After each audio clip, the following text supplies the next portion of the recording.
Funding for this program is provided by Screen Australia, Screen NSW, Fulcrum Media Finance, and Media Super.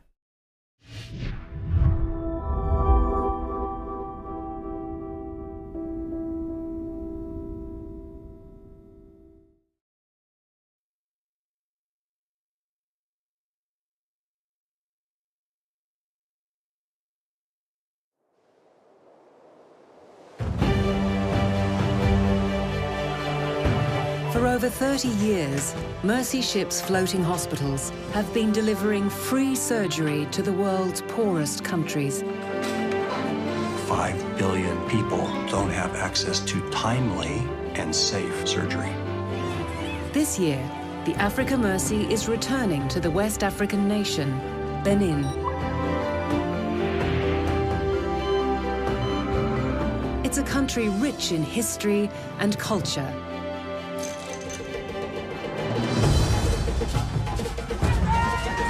But poor in almost every other way. People in these countries deserve better, and we can give them better. So poor that many of its people are dying from treatable diseases. When you've seen the suffering, it's hard to remain unchanged by it. Many thousands of people in dire need of surgery hope Mercy Ships will be able to turn their lives around. The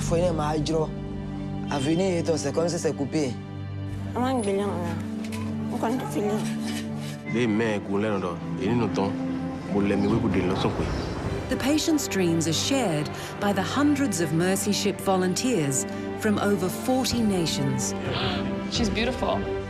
Who are united by a passion to bring free surgery to those who have no other option.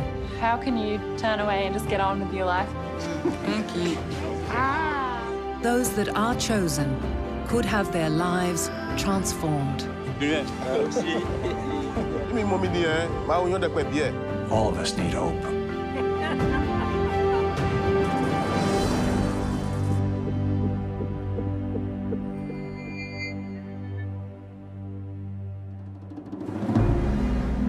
It's the first day of plastic surgery screenings at the Africa Mercy.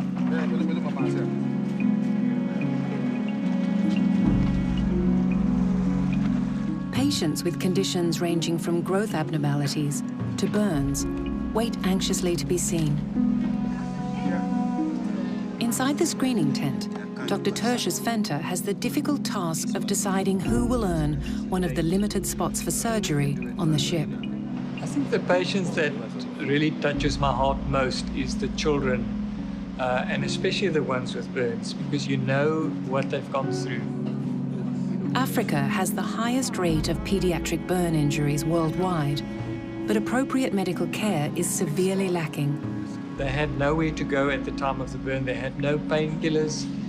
This joint, because it hasn't moved for so long, is stiff, so it will be difficult to get it completely straight. And you're going to need a lot of exercise to get the movement back. It's hard work. They didn't have any expert that could do the dressings for them. The parents just had to get by doing what they thought is best, and then they end up with these terrible contractures. A full thickness burn, where all the layers of skin are destroyed, is one of the most devastating injuries a person can sustain and yet hope to survive. If one does survive, without proper medical attention, the body produces disfiguring and disabling scars called contractures. 5-year-old Ruth was burnt at age 1 when a pot of boiling soup spilt over her. The resulting contractures mean she can no longer raise her arms above her head. With these scars here, we can't remove the scars completely, but we can take this band away so she can have free movement of the arm. One by one, Dr. Tertius and his team assess each case, allocating their finite resources as efficiently as possible. 20-year-old Amor has a congenital malformation. Did they operate this side as well or not? No surgery this side. It's hard to say no, even if it's in the best interests of the patient. We we're very sorry that we can't help him, but the nerve and the blood vessels are all just too short. It will damage. That it won't get any worse. We can comfort him that it won't get any worse. Yeah.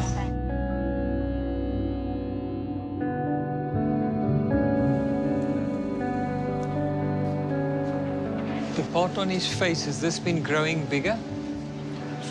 It's growing, yeah. 30-year-old Innocent has a condition called neurofibromatosis, a genetic disorder which causes tumors to form on the nerves. The tumors tend to present as small lesions on the skin or as larger masses in the underlying tissue. Innocent has both kinds. So we can remove this for him, and we will just tighten the skin for the face. There is no known cure for neurofibromatosis, but Dr. Tertius can make a big difference in Innocent's life by removing the larger, disfiguring tumors. If we think about a patient with a big tumor, they are often treated as cursed people. They're often ostracized out of their communities, and people just don't want anything to do with them. We've got to do the best we can for this patient.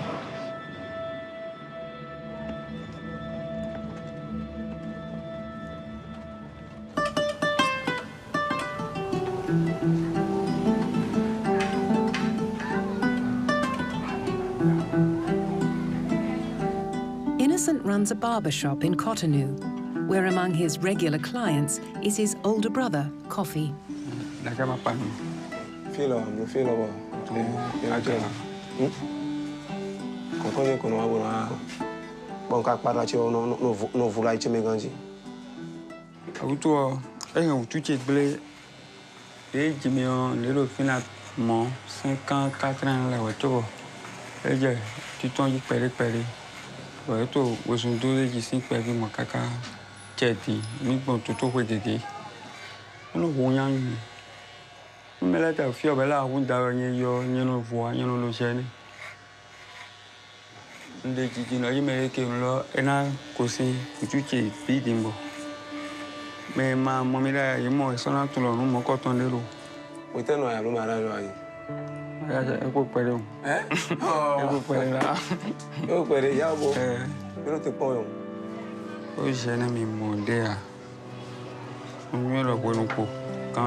It's rush hour in Cotonou's central market.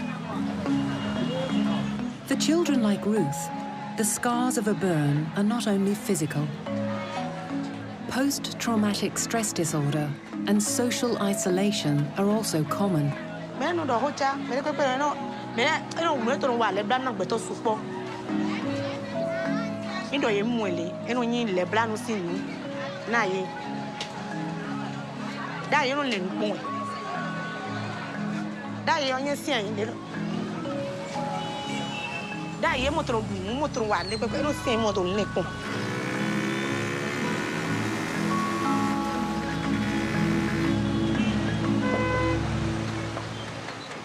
On the western fringe of Cotonou, at Fidrosa Beach, 5-year-old Marina prepares lunch with her family.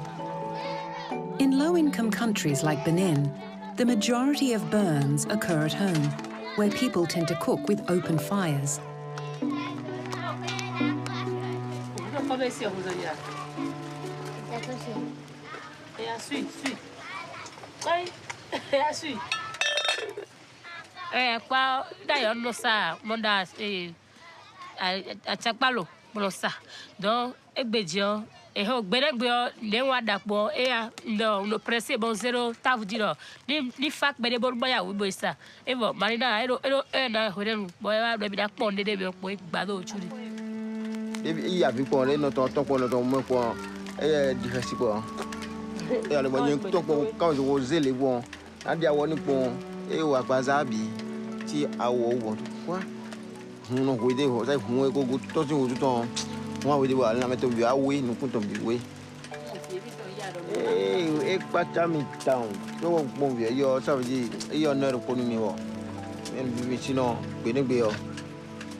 Both Marina and Ruth have been accepted for surgery on the Africa Mercy.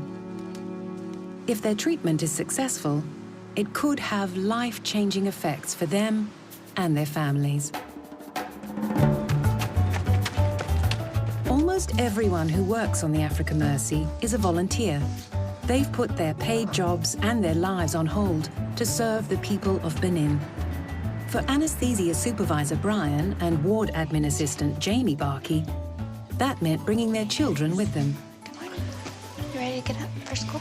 Back home, people will say, you know, it must be really hard to bring your whole family over to Africa and live and leave home. And I mean, there's challenges to a family, but one of the perks of the schedule here is that I do get to see my family quite a bit more than I did back home. I have Brandon, who likes to be called BJ. He's 10 years old. Then there's Maya, who's the middle. She is 8 years old. And then there's Hannah, who's the youngest, who's 5. You know, we talked to the kids about it, and they were on board with it. Yeah, so we came. Okay, it's time for school. Hi. So we're all here. So the kids walk their 5 seconds to school, and Brian goes downstairs to work, and I go downstairs also to work. So yeah, everything's on board on the ship. As the Barkey kids head off to school, Ruth and Marina arrive on dock to be admitted. At age 5, these two young strangers with such similar stories may have little understanding of what they're about to go through. It's the beginning of a long, painful, and often frustrating process. Luckily, it's also the start of a new friendship.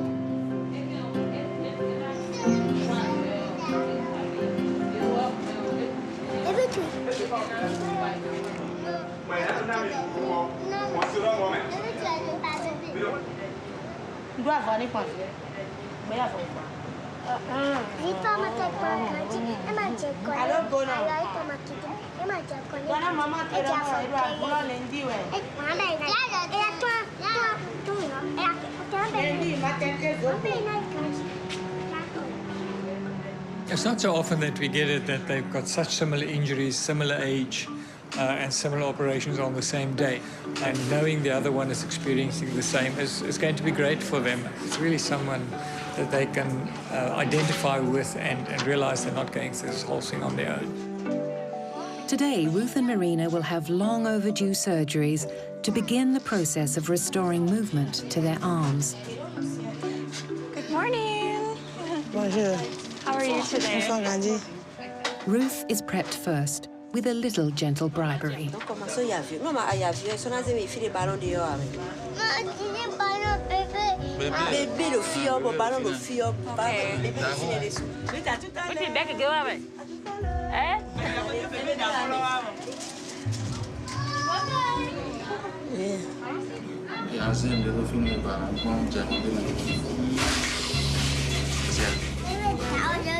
Good girl. Tell her that smell is getting a bit stronger now.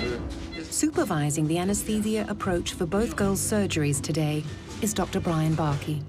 These children have experienced a lot of trauma already, and so then they come to the ship, and reopening those wounds is very painful. And so part of my job is to try to minimize that pain as much as possible, minimize that suffering. One example is doing these peripheral nerve blocks on these plastics patients. By making different parts of their body numb, we can use less anesthetic, less pain medicines, so they wake up a lot sooner after surgery and they have a lot fewer side effects. Ruth's operation is called a contracture release. So this is the scarred skin where we make a short flap, and then that's the contracture that we will excise. And then this is where we'll make a longer flap of the normal skin and bring that over to here. Can I get another coker and another knife handle and a 15 blade? Dr. Tertius cuts away the damaged skin and closes the defect with a graft from Ruth's thigh and the 2 flaps of skin from her underarms. So we're going to take the graft from the thigh now. A top layer, or split thickness graft, is harvested with a mechanical peeler called a dermatome. It's then perforated in a meshing press to increase its surface area and allow the wound to drain. Have some more staples, please. It's vital that the grafts don't move and that infection is avoided.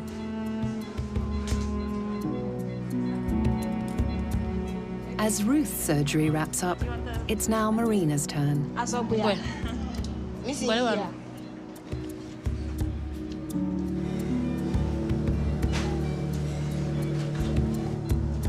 She's a very sleepy head.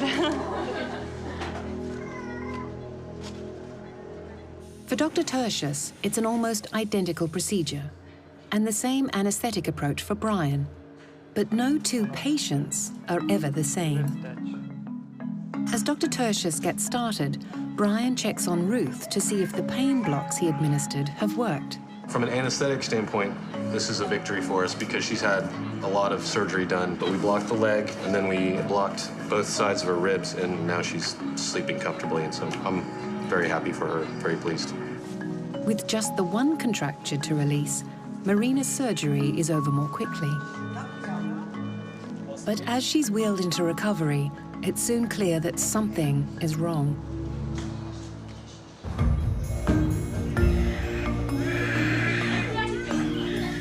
Sometimes when children wake up from anesthesia, they have this emergence delirium.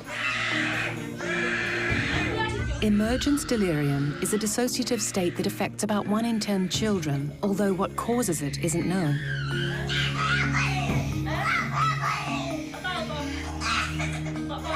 They're inconsolable, they don't know where they are, they're not recognizing anyone. It can be a scary experience for a child. Brian administers some medicine to sedate Marina.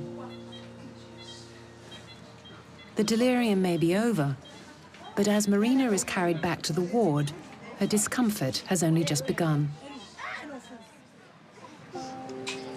Are you ready for me? Ruth and Marina will be kept in splints for the next several weeks. After arriving on ship, pain-free with only partially inhibited movement, they now find themselves bedbound, in pain and virtually immobile, at the beginning of a long process of rehabilitation.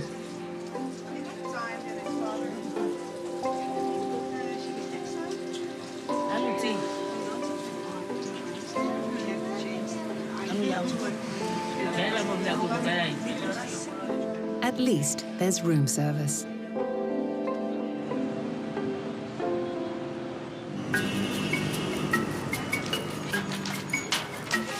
A new day brings fresh arrivals to the ward.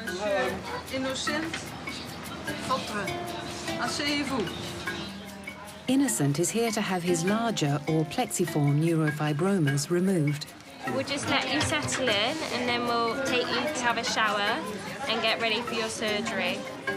Neurofibromatosis is among the most common single gene disorders worldwide, but advanced tumors like Innocent's are rarely seen in the West due to earlier surgical intervention. The type of operations that we do, the conditions are so advanced. Many of them you can't read up in a textbook. You can't say, wow, look at this problem that I have.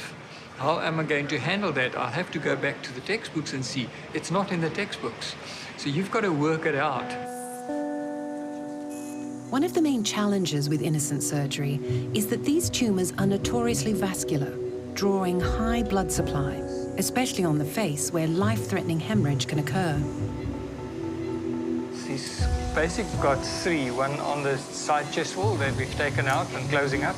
And then there's a very large one which covers part of the chest wall, the neck, and onto the arm that we're busy doing now. But the big challenge is going to be the face, where we need to basically go down to bone, which we will then eventually cover with full-thickness skin graft. So we just have to continue slowly so that we limit the blood loss. Dr. Tertius uses a specialized harmonic scalpel designed to stem the blood flow. So it works with ultrasound, and it just cauterizes the blood vessels as we cut. So that is it's a big help in these very vascular tumors to limit the blood loss. With the resection of the large chest tumor underway, blood loss so far is under control. Is that the harmonic working? Yeah, it's working very well. I mean, anything else that would be bleeding much, much more. At this point in time, we're okay. But less than an hour into surgery, Innocent suddenly starts to bleed substantially. So about 1.2 litres of blood loss there. Oh, okay. Well, it's... let's just stop the bleeding. So which one?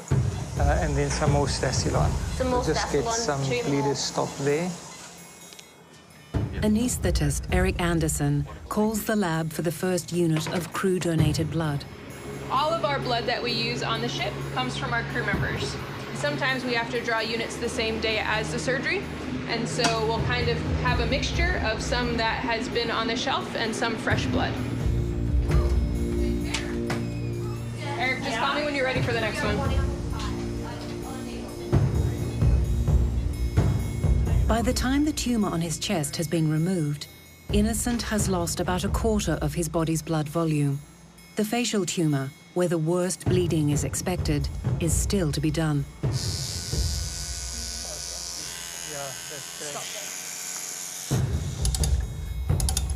As Dr. Tertius grafts the extensive open wound on Innocent's chest and shoulder, the blood loss continues. Soon, Eric has used all available shelf units of B-positive blood, and fresh donors are called for. How many more are they thinking? A lot? Yeah. Okay. Is anyone you could page to start the pre-testing? Brian. So I've got 5 people lined up now. Oh, very good. Okay. So past this unit here. Okay. Belonging to Teresa Chow. Teresa Chow. Nice and warm. Skin hook in there. Almost 3 hours in, Dr. Tertius begins work on the most vascular area, Innocent's face. We're gonna want Daddy's blood. That's fine. Okay. You doing all right? Yeah, fine. Well, I was on my way to play volleyball, so I'll give blood first, and then I should probably eat and don't play volleyball. But with a steady supply of donors, Eric manages to keep pace with the blood loss. We're up to about 3.5 litres. Probably started with about 5 litres in his body, so well over half his blood. Hopefully this is the worst of the bleeding now. So. At last, with the facial tumor removed, the bleeding abates. This is the last part of the surgery, is now to do the skin graft, and then it will be the end of it. I think we'll probably be finished by 8 o'clock. After more than 6 hours of surgery, the final count shows Innocent lost almost his entire blood volume. It's been a tough operation for Dr. Tertius.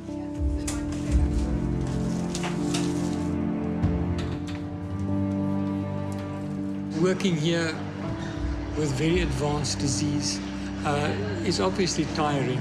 You might see a big tumor and think, oh, I've done this before, but you go in and you do it again and then realize this is actually still a challenge to do. It doesn't really matter how many you've done before. It continues to be a challenge to do these big tumors and big contractures that we're doing.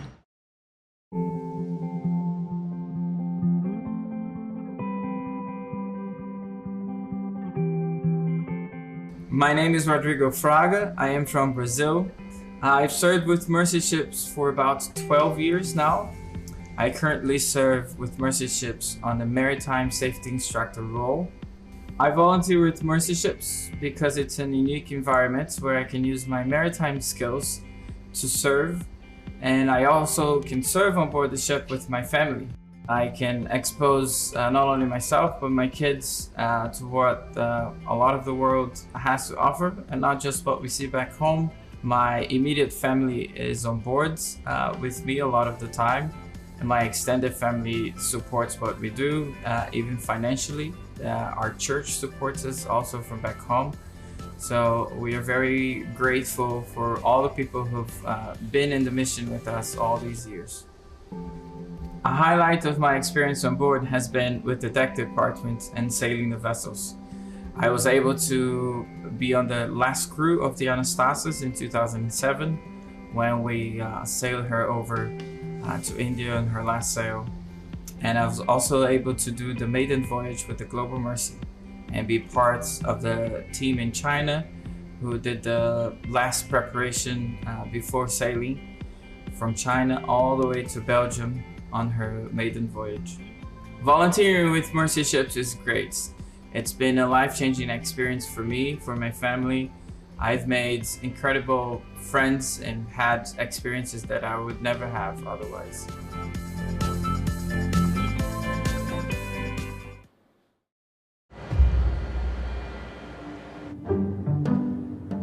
A new round of plastic surgery patients has arrived on dock to be screened. Among them is 2-year-old Miracle. His hands are severely contracted from being scalded in boiling water.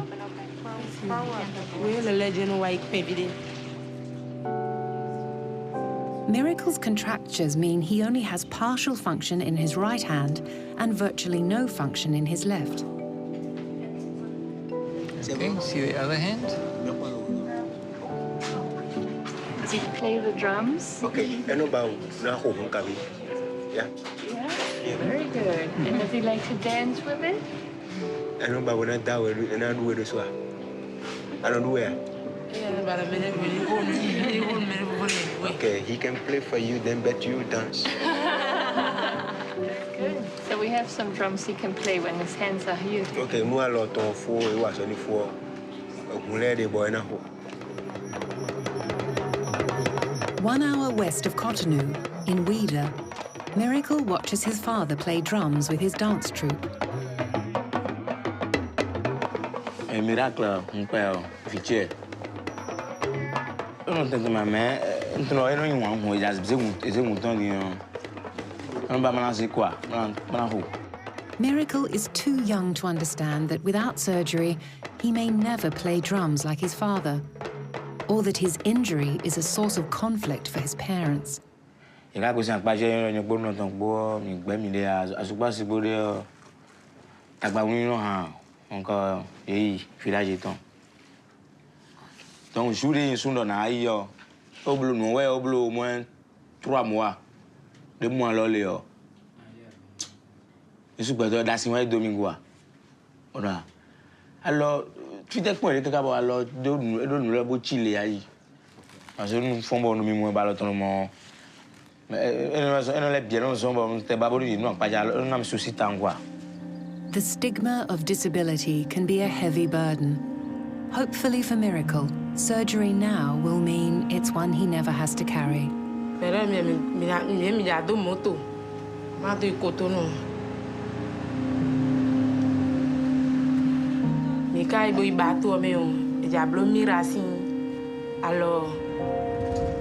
Oh, mi blo 3 semaines de temps.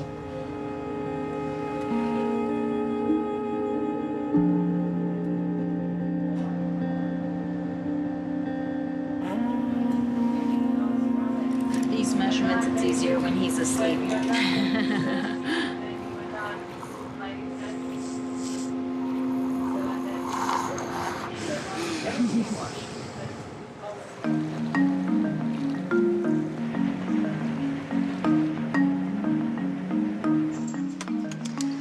This is Anne.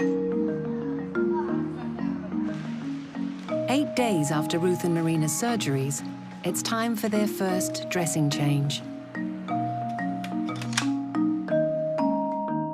Yeah? You want one? That's my guy.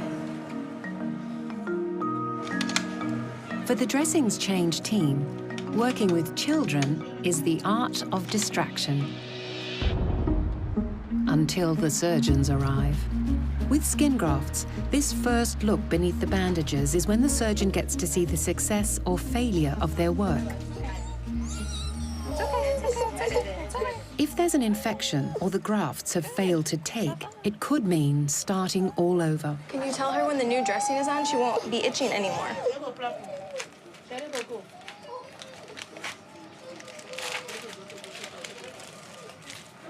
Go to my blow. I said, Marina, Marina, The grafts are looking good. A relief for the surgeons and for Ruth that the ordeal is finally over. Good job! Good job! Hey.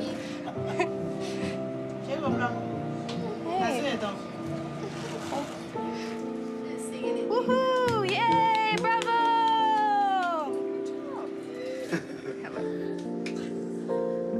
Yeah? Merci.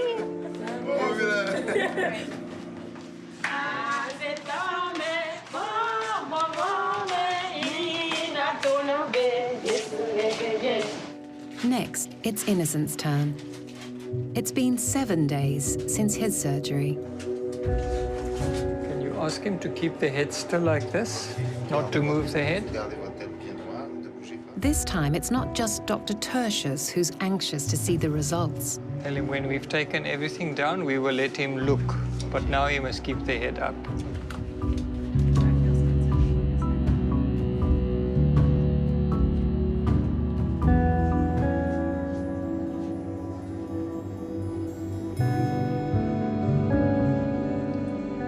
C'est bon? Très joli, Innocent. Yeah, ouais. It's good.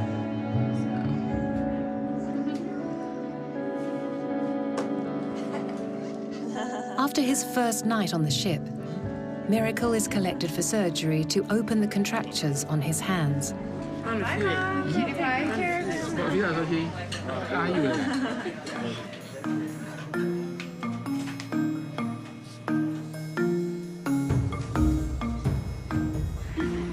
Good boy. Big deep breaths. Just keep those arms down. That's great. I just was trying to give you... Miracle's surgery presents an intricate challenge for Dr. Tertius and his assisting surgeon, Dr. Conrad. His fingers are fused to one another and to the palm of his hand on the left side. Separating them means navigating vital nerves and blood vessels called neurovascular bundles, about 1 millimeter wide. The risk with this operation is really neurovascular bundles that we can damage, which can either cause him to lose a finger or to lose sensation in the finger. And if you lose sensation in your fingers, you can't really use them because they're unprotected then. It's a high-stakes procedure, but without surgery, Miracle faces a life of disability. His left hand is so contracted that it's almost not more than a paperweight for him. He can just hold something down with it and not use his fingers. And with these operations, they usually get very good function back. So that will put him in a position not only to play drums like his father, but put him in a position that he can actually find a job when he's older. You can pull on that, Jessica. Pull, yeah, and pull quite hard. It's detailed, complex surgery, requiring total focus from the double team of a surgeon and a scrub nurse on each hand. Okay, put it back on again. This is like this, Conrad. You have to really force this open. Put it like almost in a flat position. Yeah. And you can put the wires into the carpal bones. We have a 10 blade. We need full thickness skin. We can't use the machine because the machine can't really take a full thickness. So we use just a scalpel. After an hour and a half of nerve-wracking surgery, the tension finally breaks. We've opened up the fingers, straightened them out, and we're keeping them in position with the K-wires. And we've sutured the full thickness skin graft in position. Just going to put a dressing on now, and it's going to be kept closed for about 7 days before we open it up. Early morning, at the start of a new week. The on-call surgical team is assembled for a briefing after a near-fatal incident late Friday night left Innocent in intensive care. Well, welcome everyone. We're gonna have an interesting day. Our first patient is Innocent. Ear, nose and throat surgeon Dr. Mark Schreim was one of the responders on the night. Innocent was 22 days out from his surgery. He had been quiet, doing well, had been complaining of a little bit of extra pain just that day over his face. I had actually seen him that day. I don't think any of us had in our minds that he was going to have a blowout of one of his arteries. During a visit from his brother Coffee, Innocent suddenly started bleeding from his facial wound. On était en train de discuter un peu de la vie et subitement il a commencé par saigner devant moi. Il a commencé à saigner, pas saigner comme si c'est l'eau qui sortait du robinet. Senior physician Dr. Lindsay Sheriff was one of the first to answer the emergency call to the ward. I didn't quite know what I was going to meet, and I came in there and there's blood all down the front of his gowns, and there's obviously been a lot of blood gone quickly. I was afraid for his life at that point in time, and we were having to scuttle to do everything we possibly could to try and stem the bleeding and replace the massive amount of blood loss that he'd lost. We didn't actually have any BPAWs on the shelf, and so we had to draw everything fresh right then and there. It was a matter of tracking down our donors. This is about, I think, 7 or 7:30 at night, and I was thinking, why am I getting a page? And all I saw on that text page was, we need your blood. Emergency medical team, report to OR3. Emergency medical team, report to OR3. After losing roughly 70% of his blood volume, the bleeding was finally controlled and the facial wound packed and closed. These blowouts, as they're called, have a mortality rate that is in the 60s to 70%. Had Lindsay Sharif, our physician, not been there, I don't know that Innocent would have been with us today. Today, Dr. Mark will perform a follow-up surgery to remove the emergency wound packing and try to locate the source of the bleed. In a strange way, I would like to be able to take the pack out and see some bleeding again, because that'll help me potentially find the source. Without having found it, we don't know what it is. We don't have anything under control. All right. And let's get some lap pads ready. Dr. Mark starts to remove the 7-meter length of ribbon gauze that was packed into Innocent's wound on Friday night. This is so deep. It appears an internal infection ate through the soft tissue and ruptured one of Innocent's arteries. I mean, it's a huge cavity. Like, that must have been going for quite a long time, eroding, just hidden behind. 22 days. Yeah. That's good.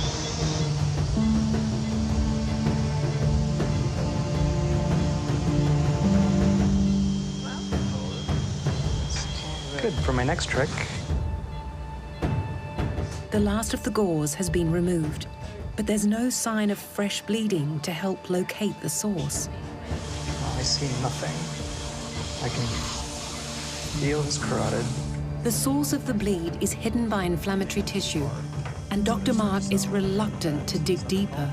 We don't really know what's going on underneath that inflammatory tissue, and so we can't say that we've definitively dealt with this. So part of me wanted to see that, but honestly, if he can get away with just doing it on his own, if his body can get away with doing it by itself, that's even better for him. We do the same thing that we did 2 nights ago. We're going to stitch it down again.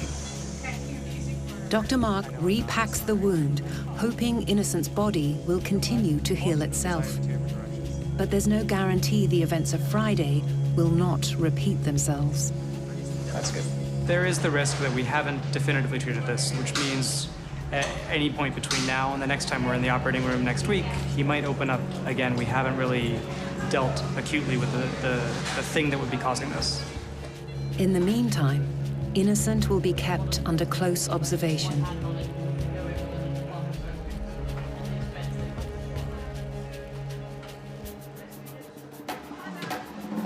When he's not in surgery, Brian likes to visit his patients while they recover on the wards. I spend a lot of time in the wards interacting with the patients, particularly the children. I dig deep in my pocket of tricks that I know.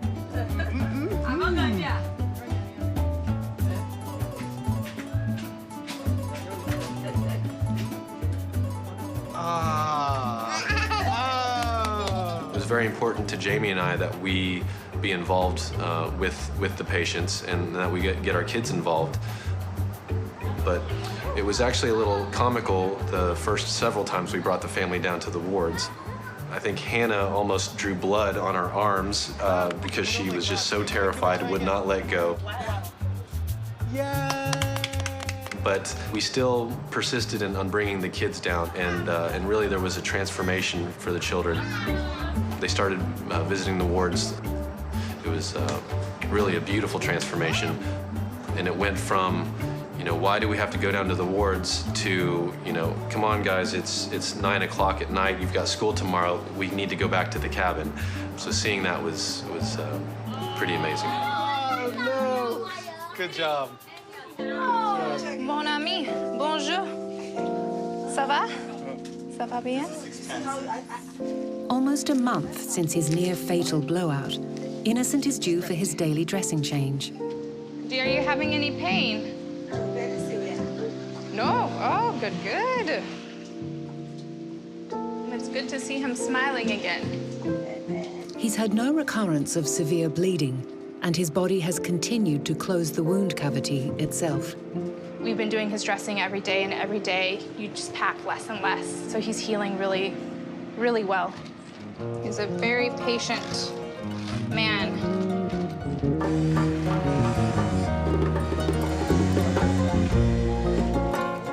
Innocent's older brother Coffee still remembers the night Innocent almost died. La nuit, je n'ai pas pu dormir.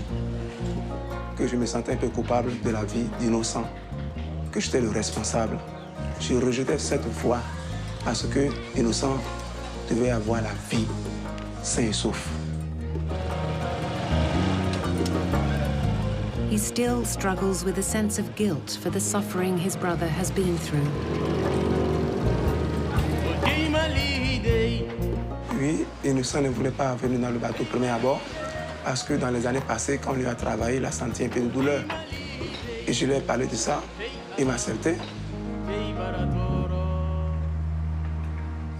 Bonsoir, Innocent. Comment? Santé, alors? Bon. Dieu merci. Docteur, il y a quoi, oui? Papa, alors?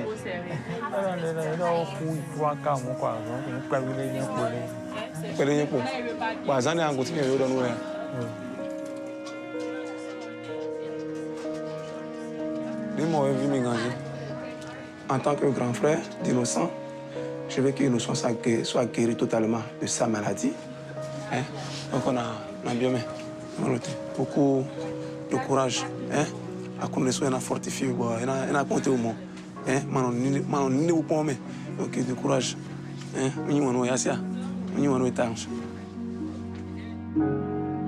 Non, nous ne sommes pas encore prêts à dire au revoir à Innocent parce que le Seigneur n'a pas encore fini avec lui.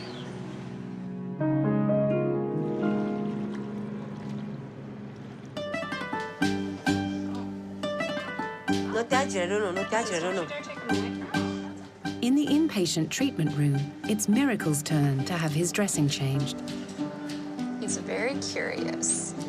He got the oral morphine for his dressing change, and that tends to make them kind of a little loopy. It's all good. That makes me very pretty.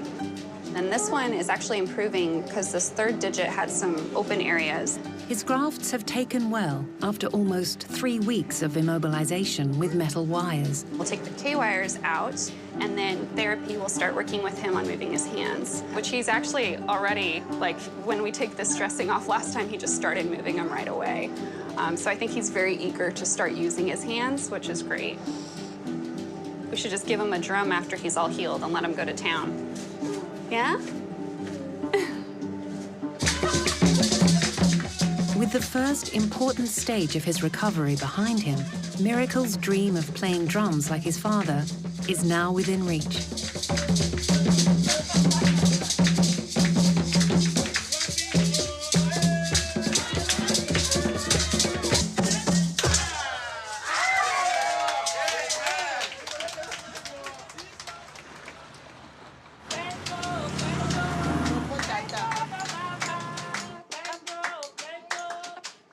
It's Ruth and Marina's last day on the ship. But it's just the beginning of months of physical therapy.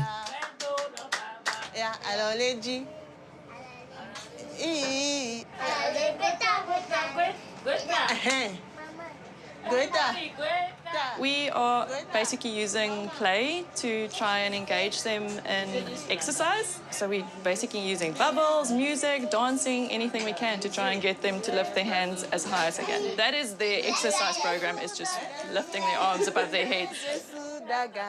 It sounds fun, but it's also serious. If they don't keep it up, the tissues in their arms could contract again. Marina kudo ruta over the siwano ne osubo. Yo over the hono subo ba madu wano ne osubo. Yo dilanya ne mijole bato me vakware hono akpana we wan lo. Milava o program de o Milano dogo. Yo dogoro, hono amate pa ne yo.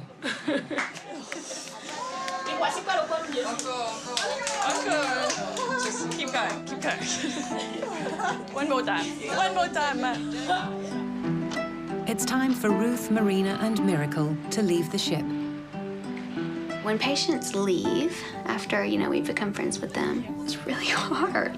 You're happy for them to get to go home and they're healed or, they're doing better and they're happy. But then you have a little piece of you that's kind of gone. Okay. 1, 2, 3. Très bien.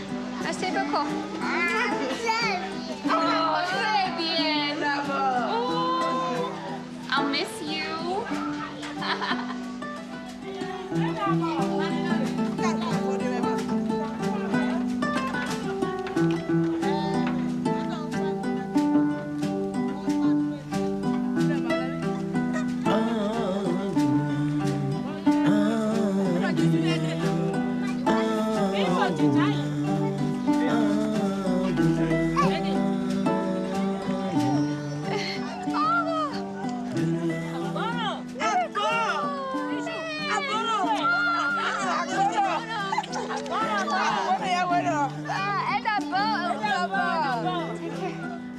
In the warm afternoon sun, Innocent joins other recovering patients on the open-air deck.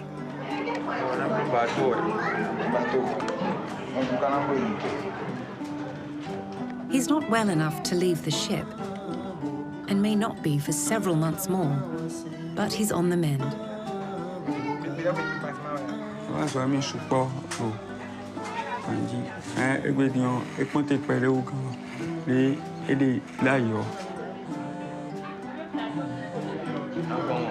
go.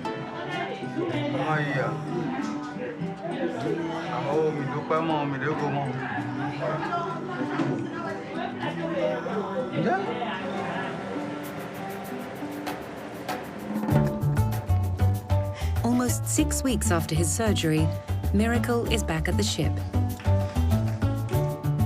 While the barkeys play on the dock, Miracle is here for a rehab session.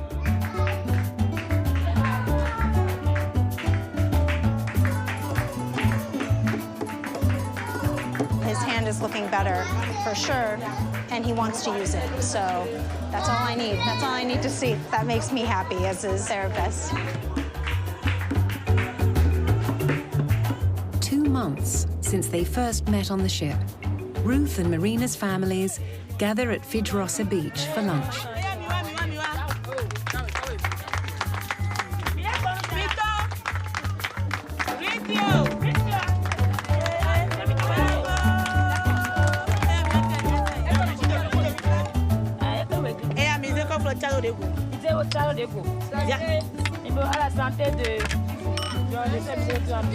Ok, mais tu l'as mis. Quand on s'en bateau, mais il y a quoi son aofi, sans fife massé. Et il y a fini ma doche, j'en ai au laquelle fille. Et il y a comme un rumitra. Merci chiffre là. Bon alors les koyaga, alors était, ben moi c'est gayaga.